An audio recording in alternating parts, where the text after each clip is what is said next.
This is update for December 2022, date 302, so many twos, end of the date update. It's going to be probably a short video, just that for those who are interested just in the situation on the front line, there are no essential changes, things are more or less the same. Just want to again discuss general topics, and first let's start, but they're going to be more focused on like military focus, not so much economy focused, because there's almost no economic news these days, and probably because of the coming holidays, so there will be probably very little information, with the exception of military information, if there is anything happening. I don't expect, I think it's going to be very quiet period for next probably 2 weeks till after January 7, because the sort of so Christmas in for those who don't know, in Ukraine, Russia, Belarus, it's celebrated on from January 6 to 7, not 24, 25. But at the same time, the sort of biggest celebration is actually New Year. That's sort of legacy of the communist times, where all of the religious holidays were sort of kind of like removed from the culture effectively. So really people celebrating New Year. This is for those who are totally far away from Ukraine, don't know much about the culture and situation in the country. So I probably will have very little coverage. Sometimes probably will be once in a couple days or next, over next probably week, because unless there is something happens, then I'll post on the community board, or I'll make some ad hoc videos. But generally, I think it's going to be, my activity is also going to be pretty slow over next week, and over this sort of holiday season, I would even call it. So let's first discuss what's going on the Russian military side.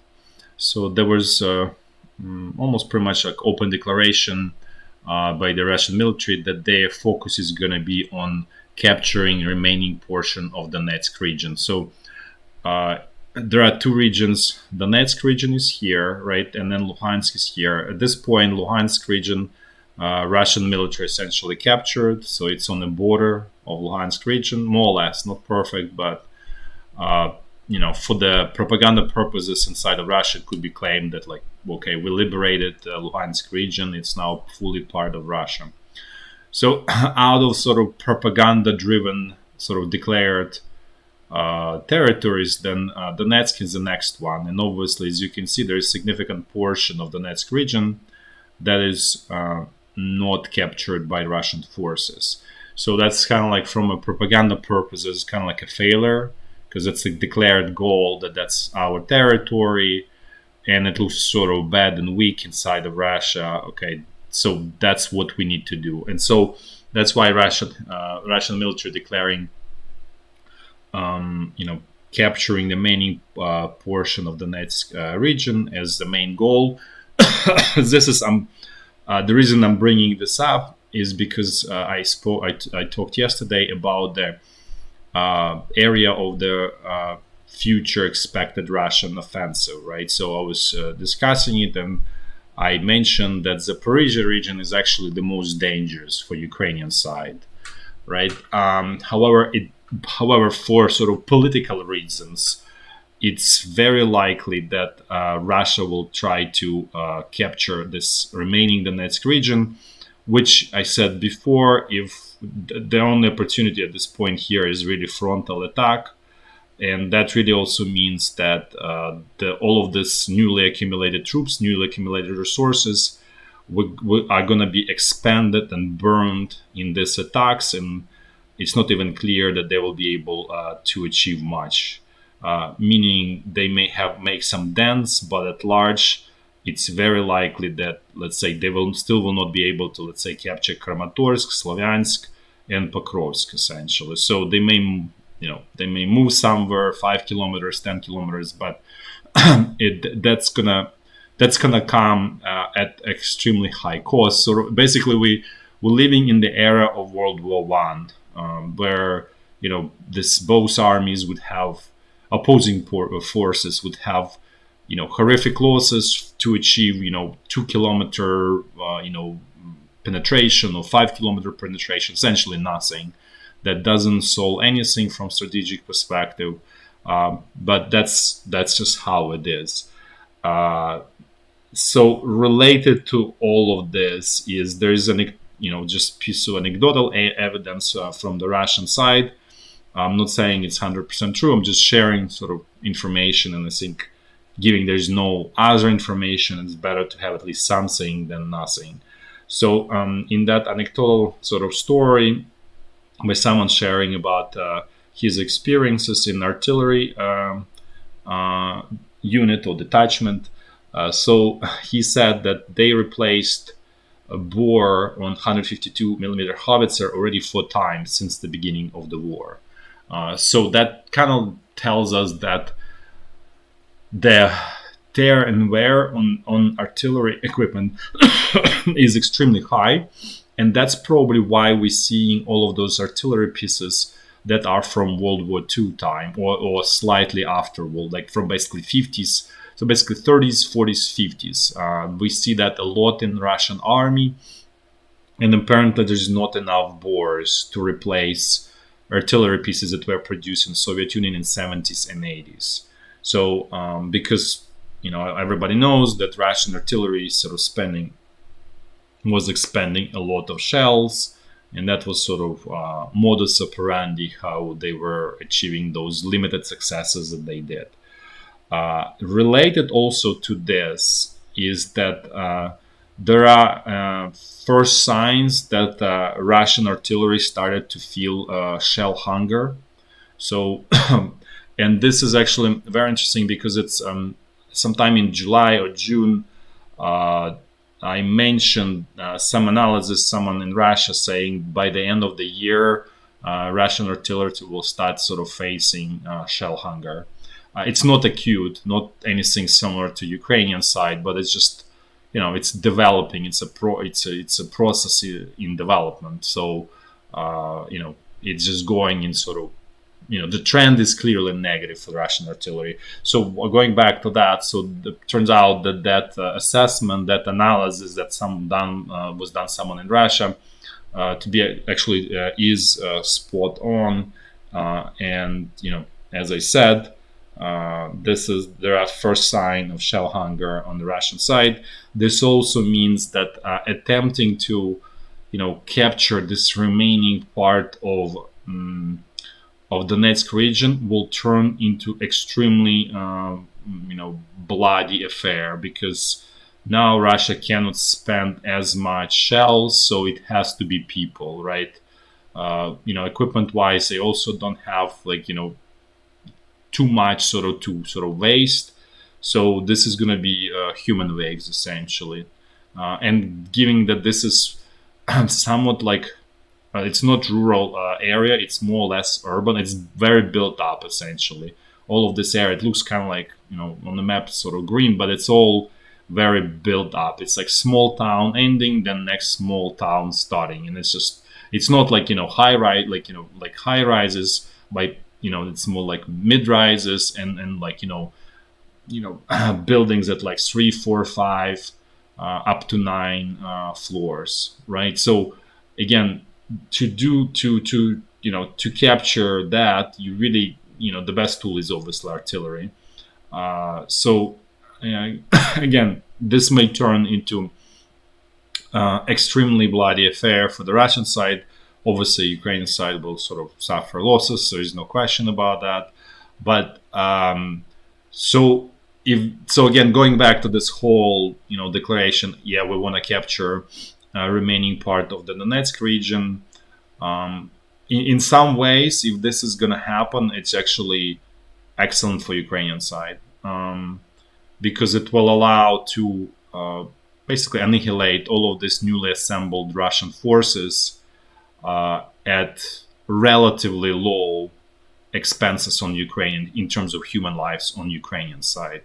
I'm not saying they're going to be like totally low, but it's definitely not going to be, um, 1-for-1 exchange. Let's put this way. Probably more like 1-for-2 exchange, or even 1-for-3 exchange in Ukrainian favor.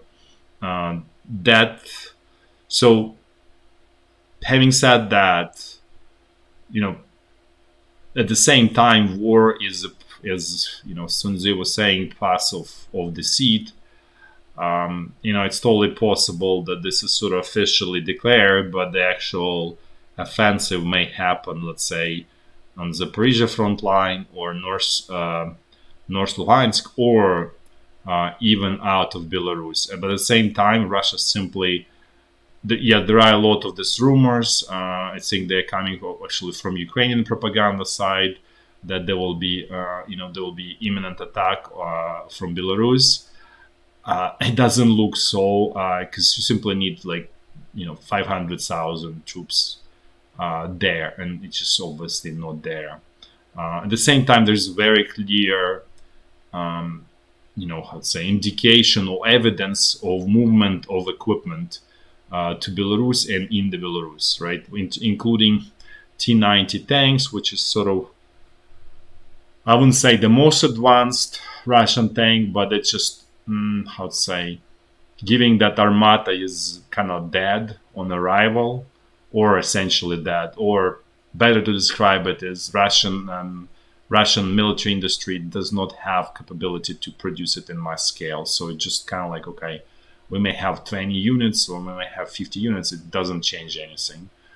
The mass produced tank that can be produced, the most advanced, is T-90 for the Russian military industrial complex, which is obviously what they produce. But this is essentially a little bit better version of T-72. It's nothing crazy there. Let's put it this way. So again, going back, having said all of this, so the sort of key takeaway is, official declaration is, okay, we want to capture the remaining part of Donetsk region. If that happens, that would be sort of the luckiest outcome for Ukrainian side, because it will allow to essentially destroy a lot of Russian troops at very minimal expense on Ukrainian side. The most actually dangerous is going to be attack here on the Zaporizhya front line, and remains to be seen if Russian, hard to assess at this point, Russian command and what they're capable of doing at this point.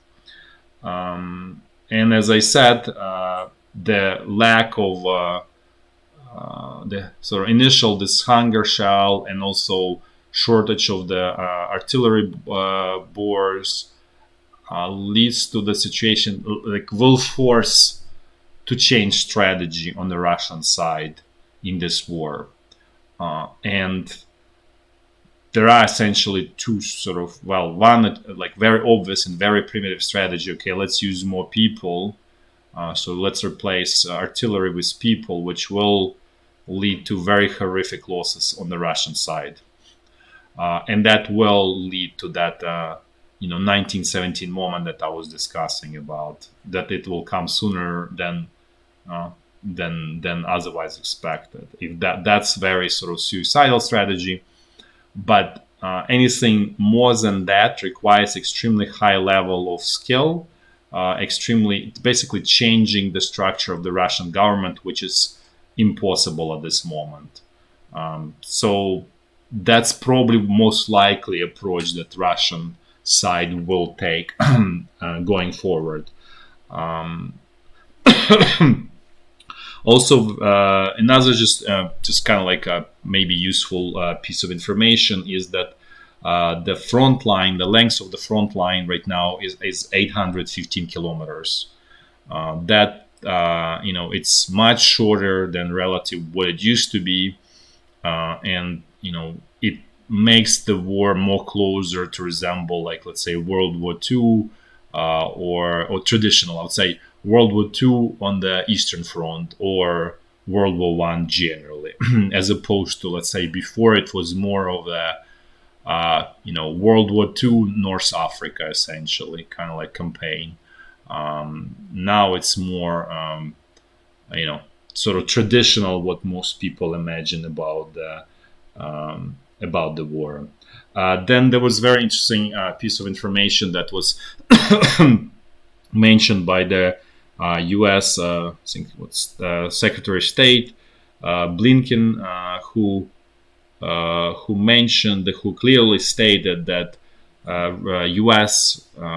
hastily abandoned Afghanistan because they basically there was shortage of forces, and they saw that this war is coming essentially.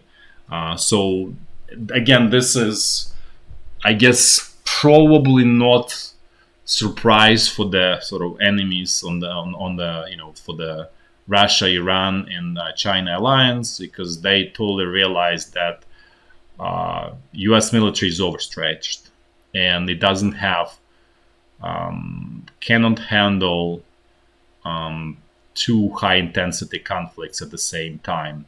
For that reason, Russia is really hoping that China will attack Taiwan military wise. In a way, this hopes reminds like hopes of Hitler's hopes at the end of the war, that there will be clash between West and the Soviet Union, and that somehow will save Germany. So this is the same kind of I would say delusional thinking on the Russian side, hoping that China just will do something because because Russia feels that way or wants that way. So again, as I said before, situation in China is such as that they already have Taiwan in their pocket. The only thing that can force their hand is internal unrest due to the deteriorating economic situation, and just global economy situation deterioration, which very likely scenario, unfortunately, for everyone. Let's put it this way. So again, going back to the U.S. situation, so U.S. Military-wise is extremely overstretched, and basically enemies know that. And effectively, what this means that U.S. cannot handle, war in Taiwan and war in Ukraine at the same time. That they will have to sort of kind of like drop a ball on one of these items, or maybe they officially will not drop, but they will be forced effectively to drop the ball on one of those. And the problem is that Europe cannot pick up that ball because it's essentially naked. And by naked, I mean it has no military resources, not prepared. There's no desire. There's basically, general desire to sort of, avoid. The just general strategy is avoidance of any potential sort of conflict or something that leads to basically expenses, which and that actually strategy is actually in a way guarantees the worst outcome in the long run for Europe or for everyone. Now a little bit more about Russia, a little bit economy. So there's some news, economic news, that Russia has become number one steel supplier to India. So again, this goes very logical from this whole situation where Russia essentially switching its export of relatively liquid commodities. Still, it's not terribly liquid, though, I have to say, but still, it's very sort of exportable. And so it switched to India, China, Turkey, basically all of the Asia,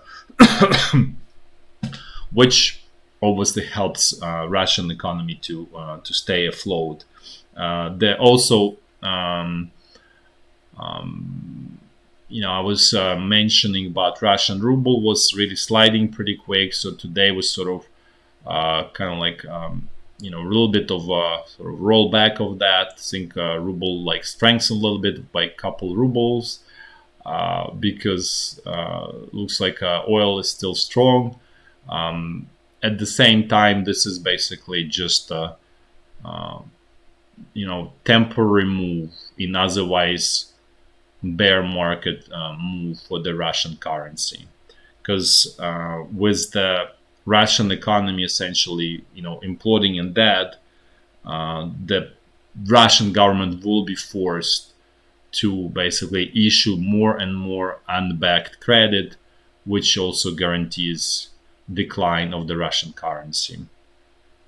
Also, a little bit on the social side of Russia, because I think it's very poorly understood, because somehow there is image of Russia or Russian top that sort of cares about the family values, that people sort of generally free, no rush, no government control, and so on. So uh, there is one statistics that says, I think from one of the Russian, I think like trade associations.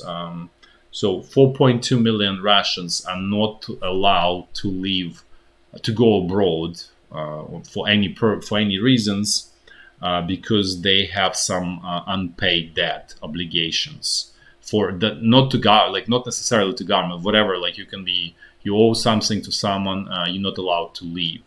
So essentially people there is kind of like debt serfs.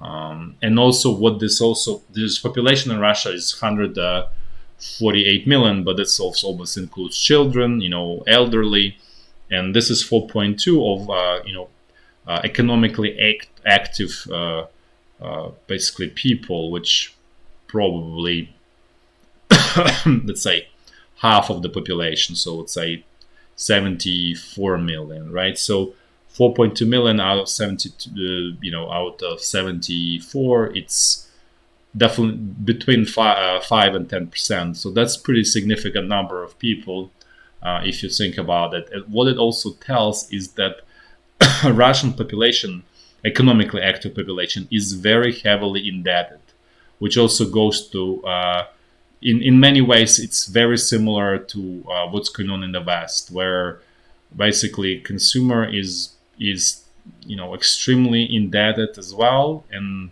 essentially tapped out. In Russia, there's no difference. There's no kind of like some kind of free world in Russia where people live free. That kind of like really free, because if you have that, you're not really free. You debt serve, and that's not the case. So I just want to share for those who really saying that Russia is some kind of different world. It's not. It's very much similar to, let's say, in this respect, to what you have in the West, in terms of heavily indebtedness among majority of population, to the point, and it's actually much more stricter in Russia, as you can see, because essentially you're not even allowed to leave the country if you have any kind of sort of debt.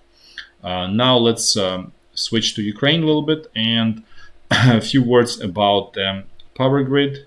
So it's still sort of alive, but in this coma situation in Kiev is remains terribly bad, with no signs of improvement. And essentially, what I said before, 2 hours of electricity and 22 hours of no electricity, and even that is totally unpredictable, uncontrollable.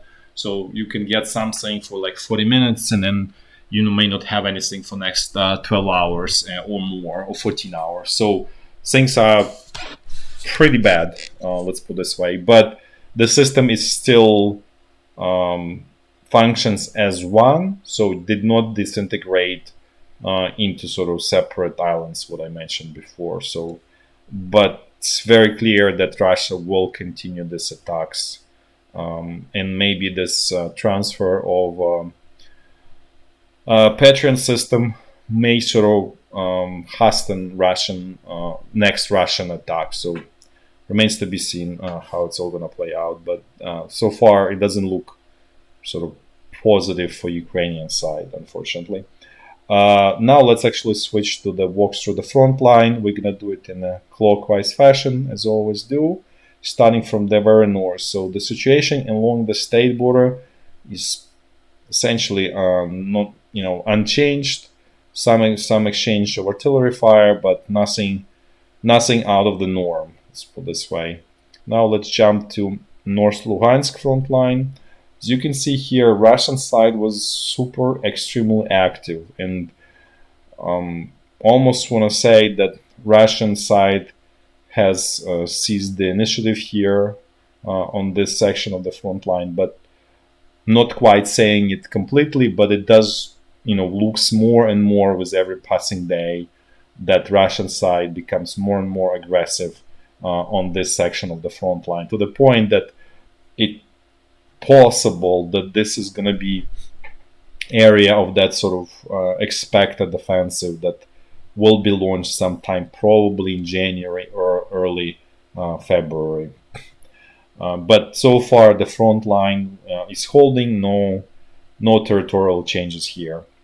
Now let's jump to North Donbass front line, where things are sort of the worst for Ukrainian side so far. Things here are somewhat sort of quieter, as you can see. Typical attacks, Bakhmut, Soledar. Russian troops are trying to develop their successes out of Yakovlivka salient, so far without any successes. And then obviously attacks here south of Bakhmut, which obviously another area, another opportunity that's for the Russian side. Russian sources did report that Russian troops managed to get on the eastern outskirts of capture eastern outskirt of Klishchiivka village here, which is the next main objective. Because just reminder for those who knew and everything, this is the channel which is kind of forms natural defensive line and sort of natural separation line here. So essentially here, and I believe the Russian troops also, I don't have confirmation that they also control this territory. So they essentially starting to control this eastern part of the channel, and then so their maneuver is somewhat limited. They cannot go back, cross the channel and then sort of attack here, because there's high risk of them being encircled here. So the only path for them, which is very obvious, is to kind of like capture Klishchiivka and kind of move north, right, towards Ivanivsk, and essentially squeeze Ukrainian troops out of, that way. This also kind of creates very relatively easy opportunity for Ukrainian side, because the future path of the Russian troops is very predictable. So you can obviously create, strong defenses here, and especially with artillery, you can basically create sort of like a fire pocket to basically destroy Russian troops once they try to advance. That obviously requires high level of coordination, high level of command, which is unfortunately is not there in the Ukrainian army right now. So remains to be seen how it's going to play out. But Russian sources did report that Russian troops managed to get on the eastern side of Klishchiivka village. Could be totally sort of false. There's a lot of sort of false propaganda being sort of floated by Russian resources, but unfortunately there's no any other confirmation of that. Now let's move south. Let's see what's going on central Donbass front line. Since here also somewhat very typical, now it's getting a little bit more active around Avdiivka, because 3 or 4 days ago it was totally quiet here. Less active in this sort of southern sector of this front line again, but Russian troops keep sort of hammering here in Marinka without terribly much to show for that. They captured probably a couple quarters in this town, but it's essentially kind of like a World War I, where you move 100 meters, and that's a huge achievement, doesn't really solve anything. Looks like also Russian command decided to renew their activities in this New York, which was actually active, I believe, like in April, May of in that time frame. Now they renewed their attacks there. Now let's quickly look at Zaporizhya front line, which is sleepy as always. So essentially no changes here. Things remain quiet here. That's it for today. Thanks for watching, and until tomorrow.